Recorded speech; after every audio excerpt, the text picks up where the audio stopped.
मिनशैतानिर्रजीम बिस्मिल्लाहिर्रहमानिर्रहीम। अस्सलाम वालेकुम स्टूडेंट्स, मेरा नाम सैयद आरिफ सरफराज है और मैं आईसीएमए का स्टूडेंट हूँ। आईसीएमए ने रिसेंटली न्यूमेरिकल डिस्क्रिप्टिव्स के लिए एमएस एक्सेल शीट को इंट्रोड्यूस करवाने का अनाउंसमेंट की थी और उसके साथ ही कुछ रिस्ट्रिक्शंस भी ऐड की थी कि एमएस एक्सेल शीट जब एग्जाम के अंदर प्रोवाइड की जाएगी तो कुछ रिस्ट्रिक्शंस होंगी।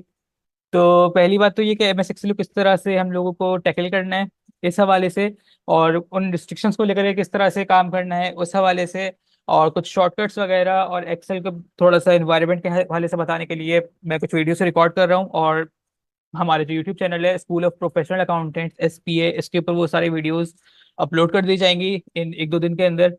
आप लोगों से गुजारिश है कि आप लोग सारी वीडियोस को अच्छे से बैठ करके देखिएगा। पहले मैं इन वीडियोस के अंदर एक क्वेश्चन तो मैं करवाऊंगा, कोई इशू की एक और क्वेश्चन करवाऊँ मैं, ताकि आप लोगों को चीज़ें क्लियर हो जाए। आप लोगों से गुजारिश ये होगी कि आप लोग पहले इस वीडियो को गौर से देखें, इसके अंदर जो जो एक्सेस परफॉर्म हो रहे हैं उनको गौर से देखें। उसके बाद फिर वो जो क्वेश्चन मैंने इस वीडियो में करवाया है, आप उस क्वेश्चन को पहले एक्सेल में परफॉर्म करें, फिर अपने सब्जेक्ट के कोई क्वेश्चन परफॉर्म करके देखिएगा, ताकि आपको आइडिया हो जाएगा कि आपकी तैयारी कैसे एक्सेल की शीट को यूज करने के हवाले से। ठीक है। अच्छा, ये जो फाइल है पूरी बना रहा हूँ एमएस एक्सेल की, और ये जो वीडियोस में बना रहा हूँ ये मेरी गूगल ड्राइव के अंदर भी मैं इसको अपलोड करूंगा। तो आप लोग चाहें तो गूगल ड्राइव को ग्रुप वीडियो की डिस्क्रिप्शन से देख लीजिएगा, वहां से एक्सेस कर लिएगा। और जिसको गूगल ड्राइव का लिंक नहीं मिल रहा है या कोई मसला हो रहा हो तो मुझे इस नंबर पे 0335223288 पे मुझे कॉन्टेक्ट भी कर सकता है और मुझसे वो गूगल ड्राइव का लिंक मांग भी सकता है, तो मैं उसको गूगल ड्राइव का लिंक प्रोवाइड कर दूंगा। मेरा नाम, जैसे मैंने आपको बताया, मेरा नाम आरिफ सरफराज है और बहुत सारे स्टूडेंट मुझे आरिफ एस डॉट के नाम से भी जानते हैं यहाँ पे। ठीक है। अच्छा, अब बात करते हैं, स्टार्ट करते हैं एक्सेल के हवाले से। पहली बात तो ये देखें कि जो वीडियो से बता रहा हूँ ये बिगिनर्स के लिए है, प्रोफेशनल्स के लिए नहीं है, एक्सपर्ट्स के लिए नहीं है, बिगिनर्स के लिए कि जिन्हें एक्सेल चलाना नहीं आता, जिन्हें एक्सेल परफॉर्म करना नहीं आता। तो इसके अंदर बहुत सारी चीजें जो मुझे अभी लगता है कि एग्जाम के हवाले से इंपॉर्टेंट नहीं है वो मैं नहीं बताऊंगा, वो मैं डिस्कस करूंगा अपनी आगे आने वाली वीडियोस में। जो हम लोग हमारे अभी आगे एक्सेल के हवाले से मजीद क्लिप्स भी आएंगी, मजीद वीडियोस भी आएंगी, तो उसके अंदर वो चीजें डिस्कस हो जाएंगी। फिलहाल जो भी आपका एग्जाम होने जा रहा है उस एग्जाम से पहले पहले मैं आपको चाह रहा हूँ कि आपको कुछ ऐसी चीजें बता दूं जो आपको एटलीस्ट एग्जाम के अंदर आप लोगों को परेशानी ना हो। ठीक है। तो इन वीडियोस के अंदर बिगिनर्स के लिए वीडियोस होंगी, इसके अंदर सिर्फ और सिर्फ एग्जाम फोकस कुछ चीजों के हवाले से, कुछ फंक्शंस के हवाले से, कुछ शॉर्टकट्स वगैरह के हवाले से हम बात करेंगे और देखेंगे कि भाई किस तरह से एक्सेल को परफॉर्म करना है। अच्छा, बच्चे मुझसे ये पूछ रहे थे बहुत सारे कि भाई एक्सेल हम लोगों को हर सब्जेक्ट में मिलेगा या क्या होगा, क्या सिनेरियो होगा। देखें, न्यूमेरिकल डिस्क्रिप्टिव्स के अंदर अगर तो एक्सेल की शीट आपको प्रोवाइड की हुई हो क्वेश्चन के अंदर, तो आपको उसकी वर्किंग शो करना मैंडेटरी है। ठीक है। वर्किंग शो करना मैंडेटरी है, लाजमी है। न्यूमेरिकल डिस्क्रिप्टिव बात कर रहा हूँ। जो थियोरेटिकल सब्जेक्ट्स हैं उसके अंदर तो एक्सेल की शीट आपकी काम ही नहीं आएगी, उसके अंदर तो आपको कोई काम ही नहीं है एक्सेल की शीट का। लेकिन जो न्यूमेरिकल आपके क्वेश्चंस हैं, न्यूमेरिकल सब्जेक्ट्स हैं, और जो न्यूमेरिकल क्वेश्चंस आएंगे, डिस्क्रिप्टिव्स आएंगे, उसके अंदर अगर एक्सेल की शीट आपको गिवन है तो आपको वो परफॉर्म करना, उसकी वर्किंग शो करना मैंडेटरी है। ठीक है। एमसीक्यूज का सिनेरियो क्या होता है, एमसीक्यूज के अंदर एक्सेल शीट प्रोवाइड नहीं की जाएगी। जो जितना हम लोगों को आईसीएमए के थ्रू अभी तक एक्नॉलेजमेंट मिली है, जैसे ई वर्कशीट पहले प्रोवाइड की जाती थी, वो एमसीक्यूज के अंदर नहीं होती थी, वो सिर्फ और सिर्फ डिस्क्रिप्टिव के अंदर होती थी।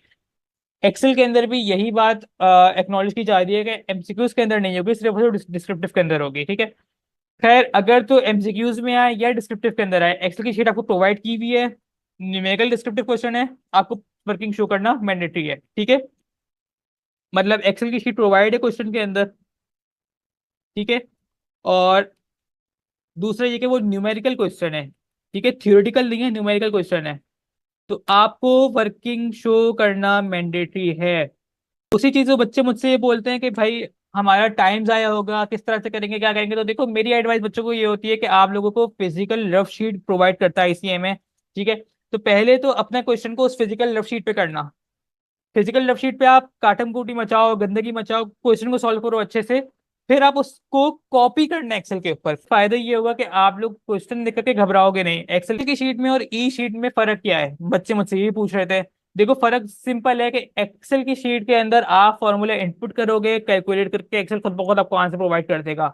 ई शीट के अंदर क्या होता था, आप पूरा पूरा क्वेश्चन टाइप करते थे, आंसर टाइप करते थे, सॉल्यूशन टाइप करते थे, फिर कैलकुलेशंस को आप कैलकुलेटर पे परफॉर्म करते थे, कैलकुलेशन परफॉर्म करने के बाद जो आंसर आता था उसको ई शीट पे टाइप करते थे। ठीक है।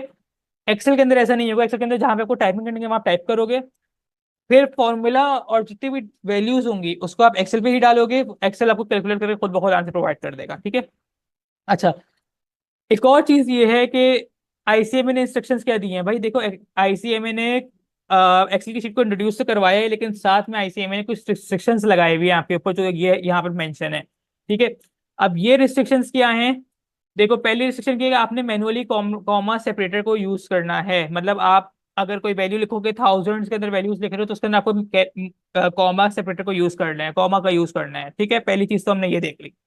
दूसरी चीज हमने क्या देखा भाई, फॉर्मूला रॉन्ग हो तो स्क्रीन फ्रीज हो जाएगी।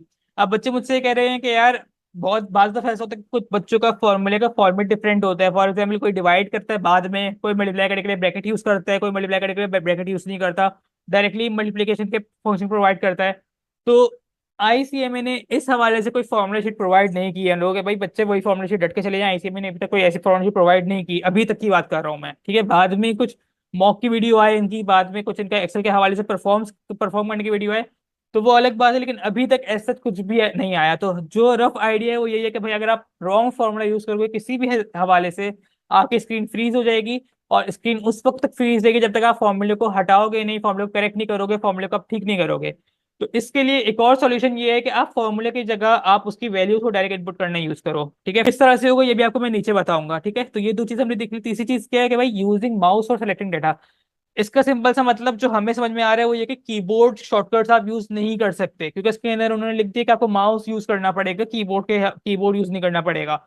तो हम लोग अभी, मैं क्वेश्चन सॉल्व कर रहा हूँ, क्वेश्चन सॉल्व करने के उसके अंदर जितने भी शॉर्टकट्स आ रहे होंगे उसके अंदर मैं आप लोगों को कीबोर्ड का शॉर्टकट भी बताऊंगा, उसके अंदर मैं आप लोगों को माउस के तौर पे भी यूज करना सिखाऊंगा। कीबोर्ड का शॉर्टकट इसीलिए बता रहा हूँ क्योंकि आप लोग आगे एक्सेल को अपनी प्रोफेशनल लाइफ में भी यूज करोगे, तो उस टाइम पे आपको एटलीस्ट आइडिया होगा कि कीबोर्ड के कौन कौन से शॉर्टकट यूज हो सकते हैं। ठीक है, तो ये तीन रिस्ट्रिक्शंस जो बेसिकली आईसीएमए ने लगाई है एक्सेल शीट के साथ साथ।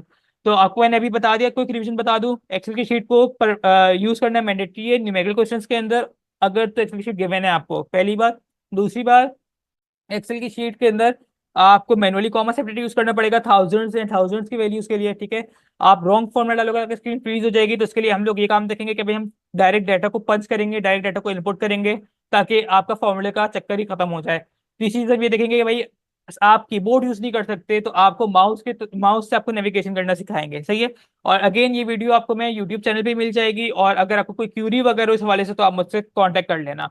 वीडियोस लंबी होंगी, थोड़ी थोड़ी थोड़ी लंबी होंगी, इसलिए मेरा फोकस ये होगा कि मैं मुख्तलिफ पार्ट्स में डिवाइड कर दूं ताकि आप लोगों के लिए भी आसानी हो, और यूट्यूब पर देखने में आसानी हो, अपलोड करने का भी मसला नहीं हो, क्योंकि साइज बहुत लेंथी हो जाता है वीडियो का।